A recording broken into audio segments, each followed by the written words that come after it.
Assalamualaikum warahmatullahi wabarakatuh. Halo semua, sebelumnya perkenalkan nama saya Putri Lestari dari program studi Biologi Terapan Fakultas Matematika dan Ilmu Pengetahuan Alam Universitas Lampung dengan NPM 201706104. Di sini saya akan mempresentasikan hasil review jurnal yang berjudul Respon Sitokinin Interferon Gamma terhadap derajat infeksi Scabies pada kelinci.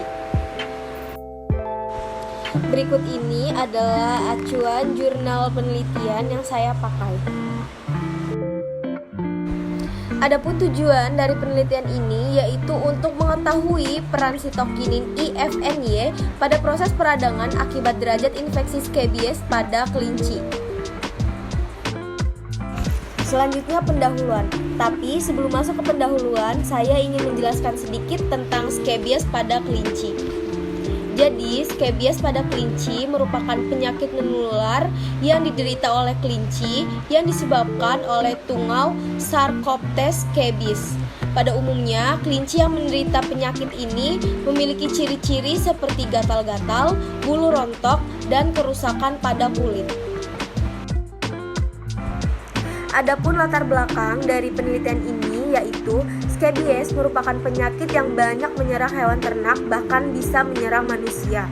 Penularannya dapat terjadi melalui kontak langsung antar hewan penderita. Tingkat hygiene dan sanititas yang relatif rendah menjadi faktor pemicu terjangkitnya penyakit Scabies. Tidak hanya itu, faktor penularan penyakit ini bisa disebabkan oleh kandang yang sempit, lembab, dan berdesakan yang semakin mempermudah penularan penyakit Scabies dari hewan yang terinfeksi kepada hewan yang sehat. Patogenesis Scabies berhubungan dengan respon imun dari inang yang diawali dengan penetrasi tungau Sarcoptes scabies yang akan menembus kulit hingga mencapai stratum corneum.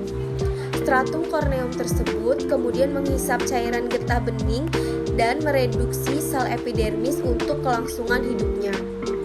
Aktivitas tungau Sarcoptes scabies tersebut menyebabkan iritasi, rasa gatal terus-menerus, terbentuk epitema, papula, fasikula, dan akhirnya terjadi reaksi inflasi yang diikuti oleh pembentukan eksudat. Selanjutnya ada metode penelitian. Sampel yang digunakan pada penelitian berjumlah 24 ekor kelinci dari ras New Zealand yang didapatkan dari peternakan kelinci di kota Kediri, Jawa Timur. Kelinci-kelinci tersebut dikelompokkan menjadi 4 kelompok. Kelompok pertama merupakan kelompok kelinci normal, yaitu sebagai kontrol negatif. Kelompok kedua merupakan kelompok kelinci yang terinfeksi Scabies secara ringan. Kelompok ketiga merupakan kelompok kelinci yang terinfeksi Scabies secara sedang, dan kelompok keempat merupakan kelompok kelinci yang terinfeksi Scabies berat. Penelitian ini menggunakan jaringan kulit telinga kelinci yang positif Scabies yang digunakan untuk pemeriksaan imunohistokimia untuk melihat ekspresi sitokinin IFNY.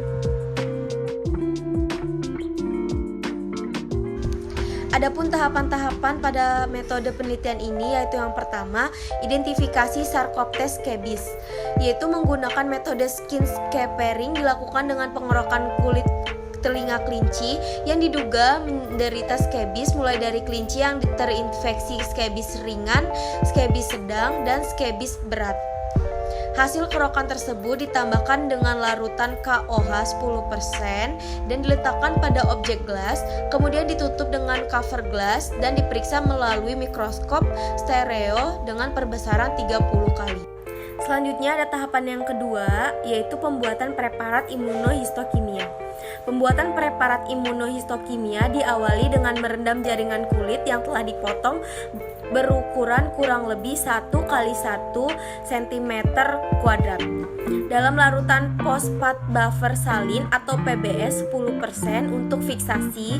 Pembuatan preparat imunohistokimia menggunakan kit LSAB dari Dakum.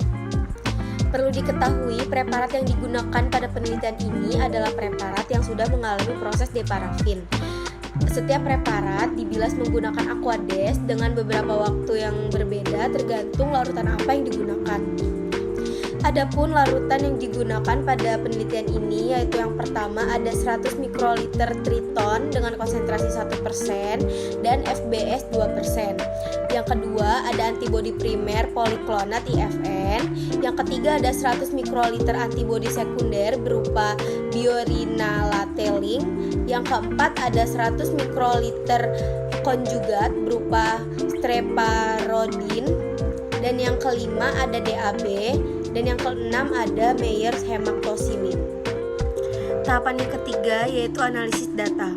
Pemeriksaan dengan metode imunohistokimia yaitu memeriksa jaringan yang mengalami perubahan menjadi merah kecoklatan yang menandakan bahwa terdapat ekspresi dari sitokinin pada jaringan kulit yang diamati. Pemeriksaan dilakukan menggunakan mikroskop binokuler dengan perbesaran 100 kali. Adapun hasil dari penelitian ini disajikan dalam bentuk tabel sebagai berikut. Tabel ini merupakan uji statistika rata-rata nilai scoring terhadap pemeriksaan imunohistokimia pada jaringan kulit telinga kelinci akibat perbedaan derajat infeksi skebis. Dari keempat kelompok kelinci yang digunakan pada penelitian ini mendapatkan hasil. Yang pertama ada kelompok kontrol, yaitu sebagian lapisan dermis mengalami perubahan warna coklat, sedangkan untuk lapisan epidermis folikel rambut dan kelenjar sebasea tidak mengalami perubahan warna coklat. Selanjutnya ada kelompok ringan, sebagian lapisan dermis yang mengalami perubahan warna coklat, sedangkan untuk lapisan epidermis tidak menunjukkan ekspresi sitokinin IFNY dan ditandai dengan terwarnai warna biru. Sedangkan kelenjar sebasea dan folikel rambut juga tidak mengalami perubahan warna. Selanjutnya ada kelompok sedang, mendapatkan hasil, sebagian lapisan dermis mengalami perubahan warna coklat, serta beberapa kelenjar sebasea dan folikel rambut mengalami perubahan warna coklat. Dan yang terakhir ada kelompok tinggi, mendapatkan hasil, sebagian besar lapisan dermis mengalami perubahan warna coklat, beberapa folikel rambut mengalami perubahan warna coklat, sedangkan untuk kelenjar sebasea tidak mengalami perubahan warna coklat. Hasil pemeriksaan dengan metode imunohistokimia menunjukkan terdapat pengaruh respon sitokinin IFNY terhadap derajat infeksi skebis pada kelinci mulai dari kontrol negatif, skebis ringan, skebis sedang, dan skebis berat. Kelompok kontrol ternyata menunjukkan ekspresi sitokinin IFNY yang lemah. Hasil uji statistika dengan uji krustal Wallis menunjukkan bahwa terdapat perbedaan yang nyata pada ekspresi sitokinin IFN alfa terhadap kelinci kontrol, kelinci yang terinfeksi skebis ringan, skebis sedang, dan skebis berat, yaitu P lebih kecil dari 0,05. Adapun kesimpulan dari penelitian ini yaitu sitokinin IFN alfa berpengaruh terhadap derajat infeksi skebis pada kelinci. Berdasarkan pemeriksaan dengan metode imunohistokimia, ekspresi sitokinin IFN alfa cenderung meningkat sampai derajat infeksi skebis berat. Mungkin itu saja yang bisa saya sampaikan. Mohon maaf jika terdapat kekurangan atas penyampaian dari saya. Terima kasih dan sampai jumpa. Wassalamualaikum warahmatullahi wabarakatuh.